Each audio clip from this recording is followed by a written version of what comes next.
Как мне? Мне лучше как-то так встать, блядь, или как? Да как угодно. Да как угодно. Прямо перед ним можешь встать. Но я хочу, чтобы так было видно машину. Ну а ты можешь встать перед ним и отойти.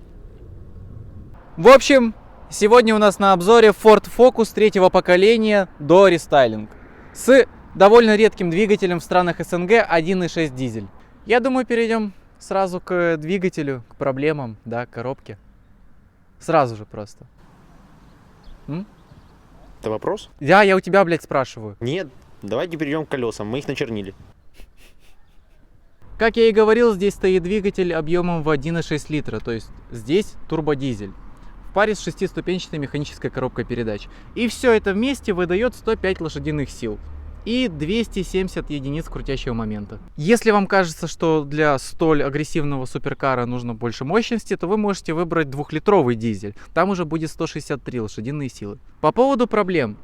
Как я упоминал ранее, этот двигатель вообще не распространен в странах СНГ. И я не нашел никакой по нему информации. Поэтому я залез на немецкие сайты, и там я тоже не нашел никакой информации. То есть про проблемы никто не говорит. Как бы это простой, надежный двигатель. Без проблем. Вот так вот. С коробкой то же самое.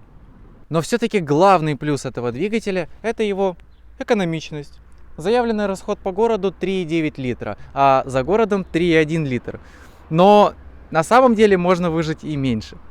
Так что экономией тут так и прет. Но есть и нюанс. Это все-таки динамика. Как бы тяга хорошая, это дизель. Но динамика не очень. 12 секунд до 100 и 187 км в час максимальная скорость. Вот. Но ради такой экономии, я думаю, можно таким пожертвовать. Конкретно этот Ford в кузове универсал. И, если честно, лично я считаю, что это самый удачный кузов из всех Ford'ов Фокусов того поколения. Потому что я видел хэтчбэк, я видел седан. Там, по-моему, еще лифтбэк был, нет? Не помню.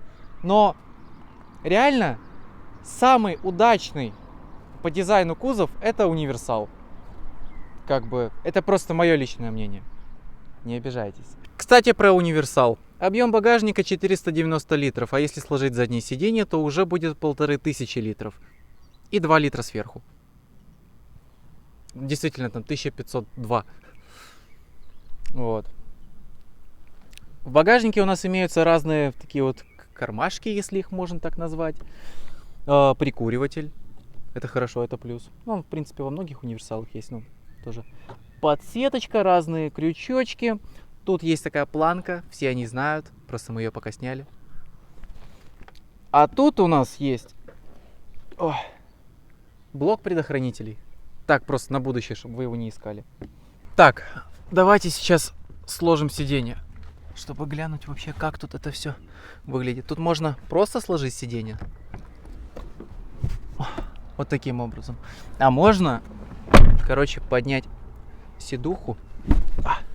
Так вот. Блять. Тихо. Вот так вот. И теперь мы складываем спинки. Блять, надо с той стороны. Секунду. Оба.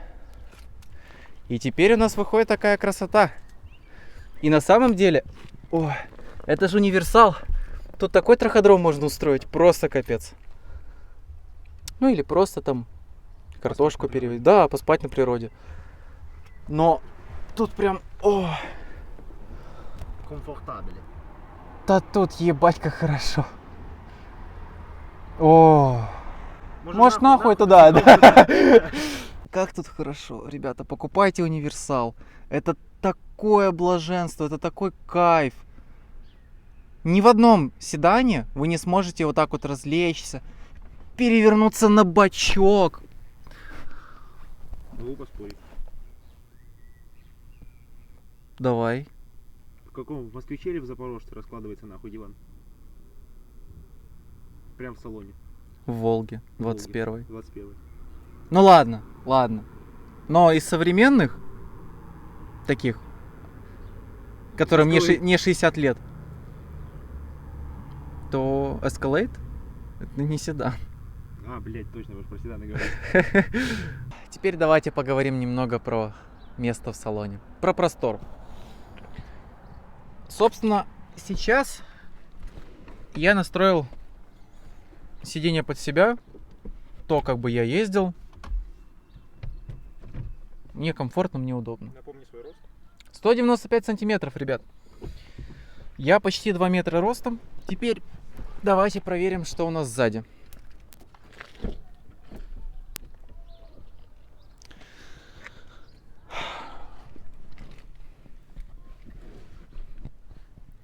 Ну, я сел. Я смогу закрыть дверь. Но, есть, кстати, момент. Вот здесь покажи. Вот эти вот подголовники, они пипец какие неудобные, когда они сложены. Их нужно вот так вот раскладывать, и тогда можно будет уже сидеть. Потому что если их сложить... Блять, подожди. А как это сделать? Вот. Если их обратно, то они упираются в спину. Видно на камере, нет? Видно. Видно. То есть они упираются в спину, я сижу как опущенный, блядь.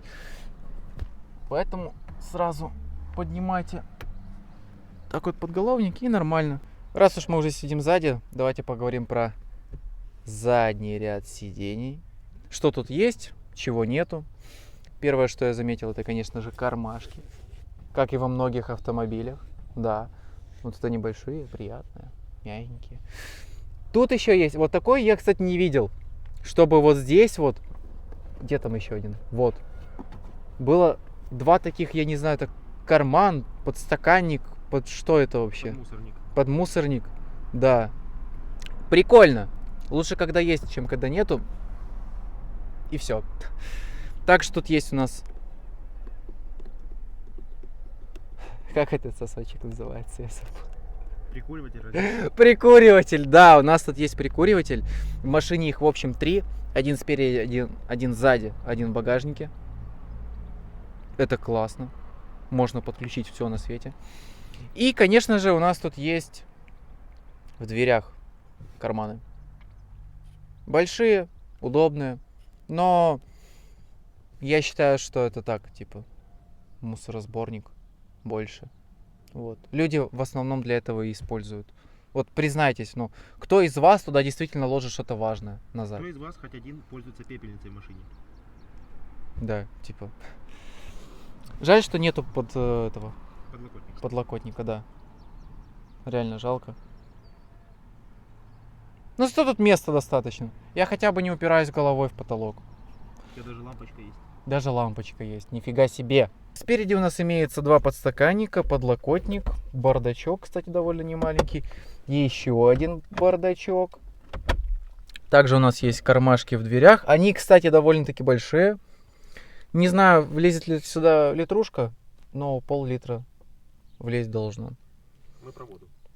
Естественно. И, кстати, у пассажира есть еще такой, как кармашек. Я даже не знаю, что это, зачем это. Напишите в комментариях, как вы думаете, зачем это нужно. Ну, я думаю, что реально тут все. Теперь тест-драйв и разные фишки-плюшки.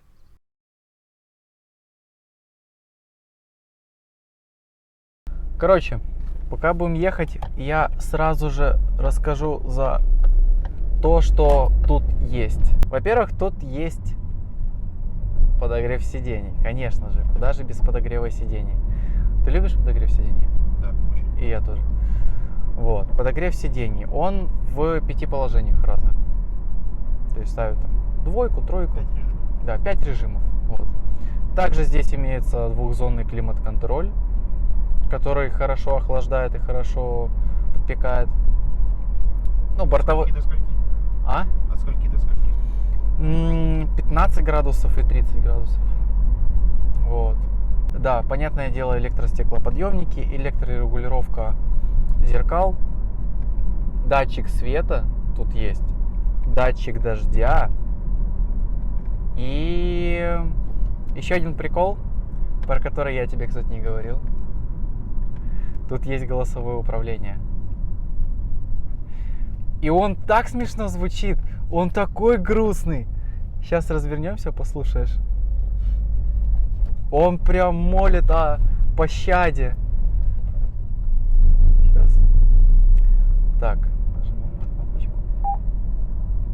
Позвони. Назовите имя, пожалуйста.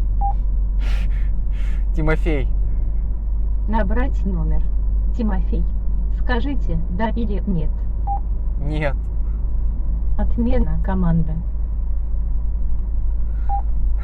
Ты не права. Набрать номер. Ты не права. Отмена команда. Блядь. Что тут еще есть? Устройство, пожалуйста. Подключи Bluetooth. Распределение воздуха, блядь. Включи Bluetooth. Да какой нахуй распределение? Стой! Куда, хай? Как это выключить? Она нас чуть не поджарила, блядь. Фашистская хуйня. Короче, с голосовым управлением мы разобрались. Тут есть еще один такой прикольный момент. Это автоматическая парковка. К сожалению, она не нажимает там педали, все дела. Она просто крутит баранку. Но она это делает максимально прикольно. Сейчас попробуем показать где-то это.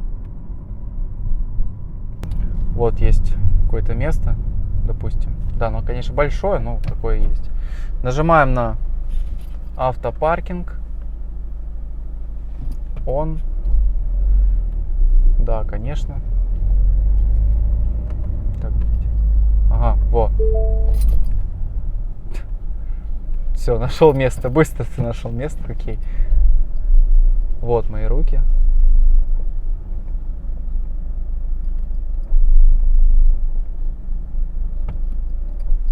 И она заезжает. Она так близко подъезжает. Капец. Ford Focus, 2012 год. Автоматическая парковка. Теперь мы вперед. Все. Закончено. Машина припарковалась. Охереть. Если в целом, то здесь получается пятирежимный подогрев сидений, двухзонный климат-контроль, бортовой компьютер, навигационная система, кстати, голосовое управление, мультируль, электростеклоподъемники все, электрорегулировка зеркал, благодарю. Вот, датчик света, датчик дождя, автоматическая парковка. Она, кстати, работает только при параллельной парковке. То есть задом она не заезжает куда-то. Вот. Парктроники в круг. AUX. Этот USB разъем. Bluetooth. Здесь, в принципе, есть все, что, типа, в нормальной машине. И даже чуть больше. Вот. Местами меньше, местами больше. А так, это обычный гражданский автомобиль для поездок по городу с хорошим расходом. Для поездок куда-то в тур, не знаю, с детьми поехать. Да. Управляемость здесь хорошая.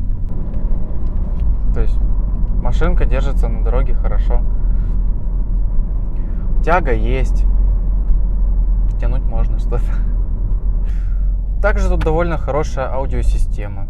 Стерео, звук, как бы все дела. То, что нужно. Можно еще сказать за плюсы и минусы, на которые опираются владельцы этих автомобилей. Начнем, наверное, с хорошего, с плюсов.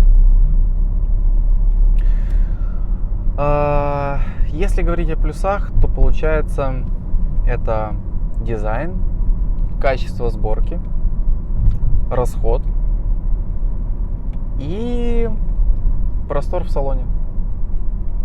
Вот. Вот эти вот несколько плюсов, на которые чаще всего обращают внимание владельцы. И о которых чаще всего пишут. Теперь минусы. Это динамика. И клиренс. Спасибо. Динамика и клиренс. Ну, не знаю. Окей. Тогда перейдем к заключению.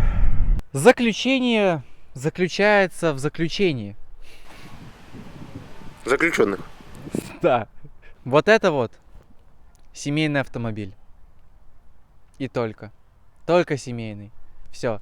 Он не подходит для каких-то пацанских разборок. Он не подходит для того, чтобы рвануть на светофоре там с места, погоняться там еще с кем-то. Нет. Он чисто для семьи. Он экономичный, он просторный, он универсал. Все. Тут больше не о чем говорить. Да, у него есть много разных фишек и плюшек, о которых я уже говорил. Но если в общем, классный автомобиль.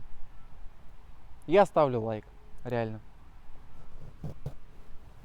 Что еще? На этом все? Прям конец? Ну, раз конец, тогда всем хорошего вечера. До свидания. А я хочу знать больше.